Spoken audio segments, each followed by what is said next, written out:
আমি আমার ভাগ্নেকে অনেক ছোট মনে করতাম।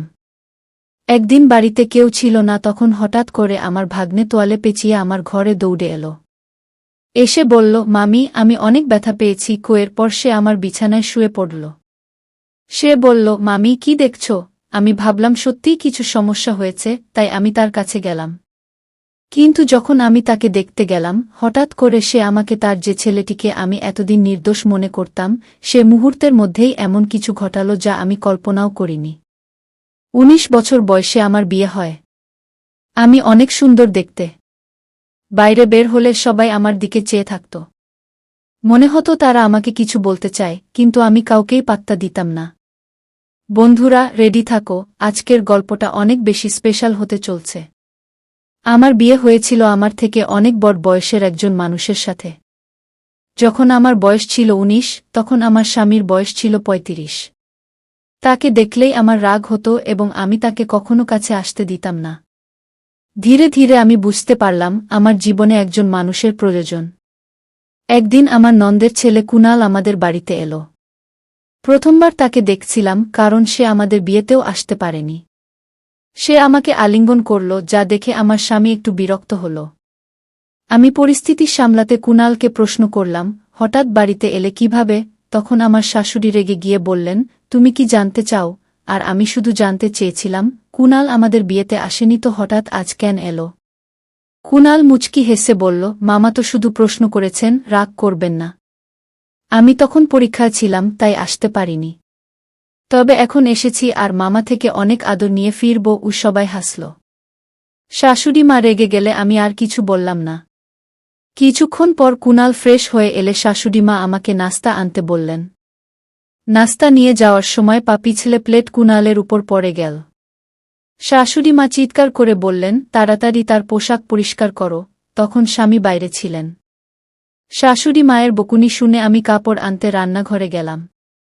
কাপড় পরিষ্কার করার আগে আমি আবার জিজ্ঞাসা করলাম, মা, সত্যিই কি আমাকে কুনালের জামা পরিষ্কার করতে হবে? শাশুড়িমা রেগে বললেন, আর কে করবে? ভুলটা তুমি করেছ, তাই তোমাকেই ঠিক করতে হবে। পুরো ঘটনায় কুনাল চুপ ছিল এবং নিজে জামা পরিষ্কার করার চেষ্টা করেনি। আমি একটু অস্বস্তি অনুভব করছিলাম, কিন্তু কুনাল মিষ্টি চোখে তাকিয়ে বলল, মামি, এখানে এভাবে পরিষ্কার করুন, এবং ধীরে ধীরে নির্দেশনা দিল। ঠিক তখনই আমার স্বামী রাজু ফিরে এসে আমাকে এ কাজ করতে দেখে রেগে বললেন, তুমি এটা কেন করছ? আমি সব খুলে বললাম, আমি ইচ্ছা করে এটা করছি না, শাশুড়ি মায়ের নির্দেশেই করছি। রাজু শাশুড়ি মায়ের দিকে তাকিয়ে বললেন, কুনাল এখন আর ছোট নয় যে আমার স্ত্রীর সাথে এমন কাজ করানো হবে। যা হয়েছে তা দুর্ঘটনা ছিল। ভবিষ্যতে এমন কাজ করার চেষ্টা করো না, যা একজন পুরুষের কাজ। তারপর কাপটা আমার হাত থেকে সরিয়ে নিয়ে চলে গেলেন। বাজারের জিনিসপত্র পাশে রেখে তিনি বেরিয়ে গেলেন। তারপর আমি সেই জিনিসপত্র নিয়ে রান্নাঘরে চলে গেলাম। কুনালও আমার পিছু পিছু এলো। নল থেকে হাত ধোয়ার সময় সে আস্তে আস্তে কিছু বলছিল, যেন তার মনের মধ্যে কিছু ভারী কষ্ট জমে আছে। আমি শুনলাম সে বলছিল, এখান থেকে চলে যাবো। আমি অবাক হয়ে বললাম, কুনাল, তুমি তো মাত্র কয়েক ঘন্টা আগে এখানে এসেছ, এত তাড়াতাড়ি চলে যাওয়ার কথা ভাবছ কেন? তখন কুনাল বলল, আমি তো বাইরের মানুষ, তাই হয়তো এখানে থাকার কোনো মানেই নেই। মামাও আমাকে হয়তো বাইরের লোক মনে করেন। মায়ের স্নেহ পেতে এসেছিলাম, কিন্তু হয়তো আমার ভাগ্যে তা নেই। কি এই কথা বলে সে চলে যেতে চাইল। আমি তখন হঠাৎ করেই তার হাত ধরে ফেললাম। হাতটা একটু জোরে টেনে ফেলায় সে আমার একেবারে কাছে চলে এলো। তখন আমি দ্রুত তাকে সরিয়ে দিয়ে বললাম, দুঃখিত, আমি ভুল করে ফেলেছি। কুনাল, আমি ভুল করে তোমাকে টেনে এনেছিলাম। কি বলার পর আমি তাকে বোঝানোর চেষ্টা করলাম, কুনাল, রাজুর কথাগুলোকে মন থেকে নিও না। আসলে আমি আমার স্বামীকে তেমন গুরুত্ব দিই না। সে শুধুমাত্র সম্পত্তির জন্য আমার পেছনে ঘুরে বেড়ায়। তোমার পোশাকে কিছু পড়লেও আমি পরিষ্কার করতাম, যেমনটা তোমার জামাকাপড় পরিষ্কার করেছি। যদি আদর পেতে চাও তবে এখানেই থাকো, না হলে রাজুর কথা মনে রেখে চলে যেতে পারো। বলার পর আমি বললাম, দেখো এখন কি করবে? কুনাল বলল, মামি, আপনার কথাগুলো শুনে আমার সব রাগ গলে গেল। এখন শুধু আপনার জন্য এখানে থাকব। আপনি বললে এখন থেকে আমি আপনারই বলেই সে আমাকে আলিঙ্গন করল। কুনালের কথাগুলো আমার মনে প্রভাব ফেলছিল। 5 দিন পর কেটে গেল এবং কুনাল বাড়ির সদস্য হয়ে উঠল। প্রতিদিন সকালে রাজু তাকে দোকানে নিয়ে যেত। কুণাল আসার পর বাড়ির কাজের চাপ বেড়ে গিয়েছিল। শাশুড়িমা মন্দিরে থাকায় সাহায্য করতেন না এবং রাজুর আয় কম ছিল, তাই কাজের লোক রাখা সম্ভব ছিল না। একদিন আমি রাজুকে বললাম, রাজু, এত কাজ আর পারছি না। বাড়িতে আরও একজন সদস্য, কিন্তু শাশুড়িমা সাহায্য করছেন না। শাশুড়িমা আমাদের কথা শুনে রেগে গিয়ে বললেন, এ বয়সে তুমি আমার কাছ থেকে কাজ করাতে চাও? এরপর তর্ক শুরু হল। রাজু এসে বলল, মা কাজ করতে পারবে না, তাই বাড়ির কাজের জন্য কুণালকে সাহায্য করতে হবে। রাজু কুণালকে বলল, তুমি দোকানে যাবে না, বাড়িতে মামার কাজে সাহায্য করবে। রাজু কুণালকে আমার সাথে বাড়িতে রেখে দায়িত্ব এড়ানোর সিদ্ধান্ত নিল। পরের দিন থেকে কুণাল আমার সাথে কাজ করতে শুরু করল। শাশুড়িমা মন্দিরে যেতেন, রাজু দোকানে, আর আমি নাস্তা শেষে কুণালের সাথে বসে খেতাম। কুণালের কিছু আচরণ আস্তে আস্তে আমার নজরে আসতে শুরু করেছিল। যখন শাশুড়িমা ও রাজু বাড়িতে থাকতেন তখন সে দূরত্ব বজায় রেখে কাজ করত। কিন্তু যেই তারা বেরিয়ে যেতেন কুণাল আমার অনেক কাছাকাছি চলে আসত। তবে ভালো দিক ছিল যে শাশুড়িমা যে কোনো সময় বাড়ি ফিরে আসতেন, আর এই ভয়ে কুণাল কিছুটা সতর্ক থাকত। সকালের দিকে যখন শাশুড়িমা ও রাজু বাইরে যেতেন তখন কুণাল মাঝে মাঝে আমার কাছে তার ব্যক্তিগত কাজের জন্য বলত। যেমন সে যখন গোসল করতে যেত আমাকে বলত তার কাপড় বিছানায় গুছিয়ে রাখতে। তার সাহস বেড়ে গিয়েছিল যে একদিন সে আমাকে বলল, মামি, আজ তুমি শাড়ি পরে আসো, শাড়িতে তোমাকে অনেক সুন্দর লাগে। আমি এইসব বিষয়গুলো উপেক্ষা করছিলাম, কিন্তু তার আচরণ ক্রমশ বাড়ছিল। একবার সে বলল, মামি, গোসলের জন্য বালতিতে জল ভরে দাও। সেদিন আমি রান্নার জন্য সবজি নিয়ে বেশ বিরক্ত ছিলাম, তাই গোসলের জন্য খুব গরম পানি ভরে রেখেছিলাম। কিছুক্ষণ পরে কুণাল বাথরুম থেকে দৌড়ে আমার ঘরে চলে এলো। তার গায়ে শুধু একটি তোয়ালে জড়ানো ছিল। সে ঘরে ঢুকে বলল, মামি, আমাকে পুড়ে যাওয়া মলম লাগিয়ে দাও, খুব গরম লেগে গেছে। আমি তখন বুঝতে পারলাম আমি রাগের মাথায় অত্যধিক গরম পানি দিয়েছিলাম, আর সে হয়তো পানি পরীক্ষা না করেই গোসল শুরু করেছিল। কুণাল আমার দিকে এসে বলল, মামি, খুব জ্বালা করছে, কোনো ক্রিম বা কিছু আছে কি? একটু লাগিয়ে দাও। সে তার পা দেখালো যেখানে সে বলছিল পুড়ে গেছে। আমি একটু নার্ভাস হয়ে গেলাম এবং বললাম, আমার ভুল হয়েছে, রাগের মাথায় এমনটা করিনি। আমি কুণালকে বললাম, আমার উচিত ছিল না এত গরম পানি সেখানে রাখা, কিন্তু তুমিও তো আগে দেখে নিতে পারতে পানিটা কতটা গরম। কুণাল হেসে বলল, এসব বাদ দাও, আগে আমার পায়ের দিকে তো দেখো। আমি তখন লজ্জা আর অস্বস্তিতে আস্তে আস্তে তার পায়ের তোয়ালেটা সরাতে লাগলাম। দেখি তার হাঁটুর উপরে কিছুটা জ্বলে গেছে। একজন তরুণ ছেলেকে এভাবে স্পর্শ করতে গিয়ে আমি একটু অস্বস্তিতে পড়ে গেলাম। তোয়ালেটা সরানোর আগে একবার কুণালের দিকে তাকালাম, তার চোখের চাহনি দেখে আমি একটু দূরে সরে গেলাম। তারপর বললাম, তুমি মিথ্যে অভিনয় করছো, তাই না? কুণাল বলল, মামি, আমি জানতে চাইছিলাম তুমি রাগ থেকে এটা করেছ নাকি আমার জন্য চিন্তিত ছিলে। আমি তো শুধু তোমার সাথে একটু মজা করছিলাম। তার কথায় আমি রেগে গেলাম। হঠাৎ সে আমার হাত ধরে তার দিকে টেনে নিল আর চোখে চোখ রেখে বলল, মামি, আমি তোমার কাছে কেমন? প্রশ্নটা অদ্ভুত লাগল। আমি বললাম, কুণাল, এটা তুমি কি করছো? আমি তোমার মামি, এটা ভুলে যেও না। আমার হাত ছেড়ে দাও, না হলে আমি তোমার মামার কাছে অভিযোগ করব। আমি বললাম। কুণাল উত্তর দিল, মামা আমাকে এখান থেকে বের করতে পারবেন না। তার কথা শুনে আমি অবাক হয়ে গেলাম।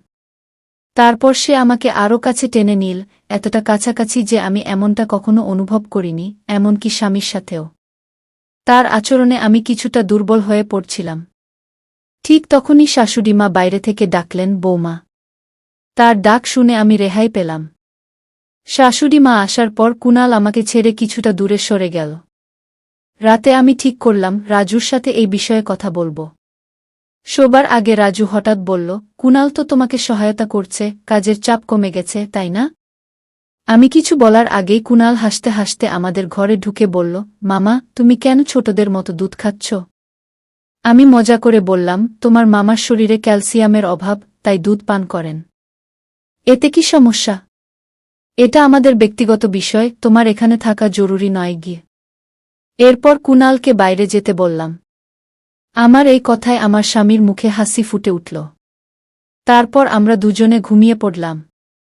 পরের রাতে আমি যখন রান্নাঘরে দুধের গ্লাস রাখতে যাচ্ছিলাম তখন হঠাৎ কুনাল আমাকে টেনে তার ঘরে নিয়ে গেল।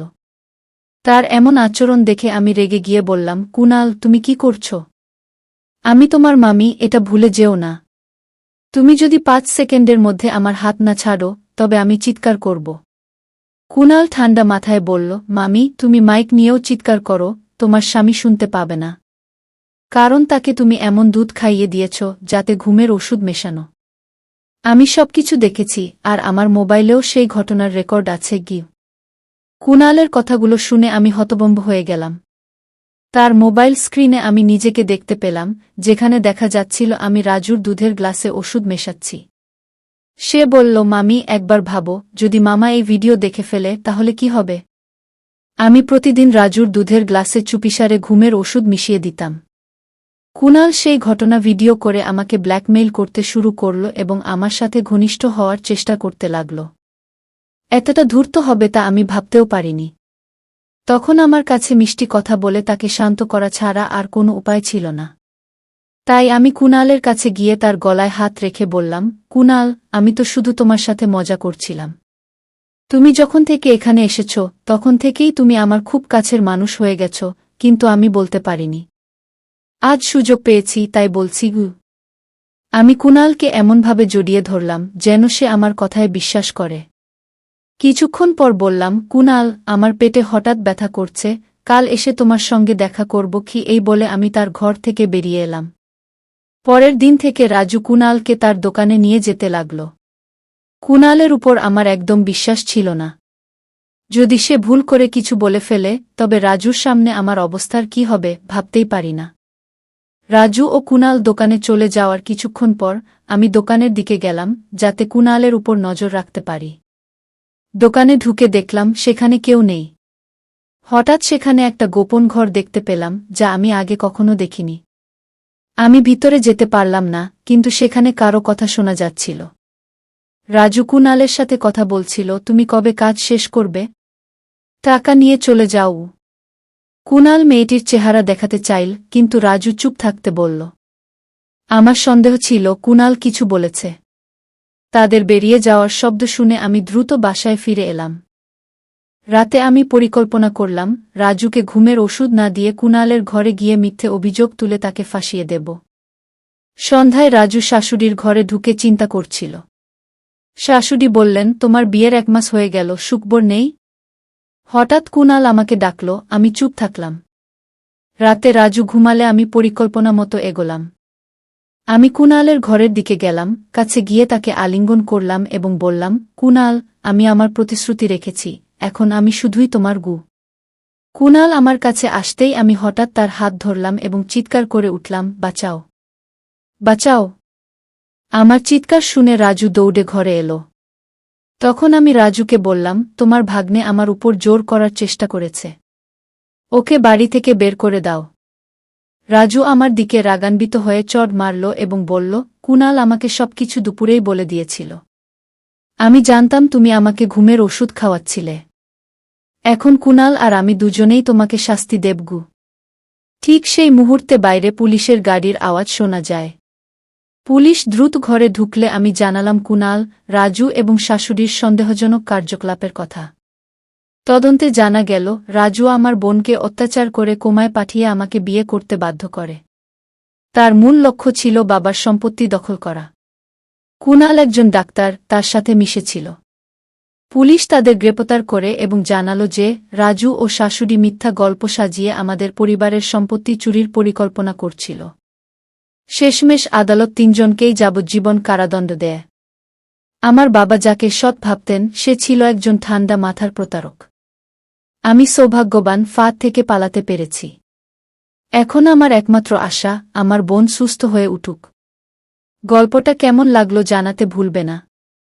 আরও মজার মজার রোমান্টিক গল্প শুনতে চাইলে ভিডিওটি লাইক, শেয়ার এবং চ্যানেলটি সাবস্ক্রাইব করতে এবং বেল আইকনটি ক্লিক করতে ভুলবে না।